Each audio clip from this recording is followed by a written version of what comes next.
സങ്കീർത്തനം 82 അധ്യായം 1 മുതൽ 8 വരെയുള്ള വചനങ്ങൾ. ദൈവം ന്യായാധിപന്മാരുടെ വിധികർത്താവ്. ദൈവം സ്വർഗീയ സഭയിൽ ഉപവിഷ്ടനായിരിക്കുന്നു. അവിടുന്ന് സ്വർഗവാസികളുടെ ഇടയിൽ ഇരുന്ന് ന്യായം വിധിക്കുന്നു. നിങ്ങൾ എത്ര കാലം നീതിവിരുദ്ധമായി വിധിക്കുകയും ദുഷ്ടരുടെ പക്ഷം പിടിക്കുകയും ചെയ്യും? ദുർബലർക്കും അനാഥർക്കും നീതി പാലിച്ചു കൊടുക്കുവിൻ. പീഡിതരുടെയും അഗതികളുടെയും അവകാശം സ്ഥാപിച്ചു കൊടുക്കുവിൻ.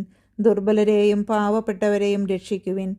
ദുഷ്ടരുടെ കെണികളിൽ നിന്ന് അവരെ മോചിപ്പിക്കുവിൻ. അവർക്ക് അറിവില്ല, ബുദ്ധിയുമില്ല. അവർ അന്ധകാരത്തിൽ തപ്പിത്തടയുന്നു. ഭൂമിയുടെ അടിസ്ഥാനങ്ങൾ ഇളകിയിരിക്കുന്നു. ഞാൻ പറയുന്നു, നിങ്ങൾ ദൈവങ്ങളാണ്. നിങ്ങളെല്ലാവരും അത്യുന്നതൻ്റെ മക്കളാണ്. എങ്കിലും നിങ്ങൾ മനുഷ്യരെ പോലെ മരിക്കും. ഏത് പ്രഭുവിനെയും പോലെ വീണുപോകും. ദൈവമേ, എഴുന്നേറ്റ് ഭൂമിയെ വിധിക്കണമേ. എല്ലാ ജനതകളും അങ്ങയുടേതാണ്.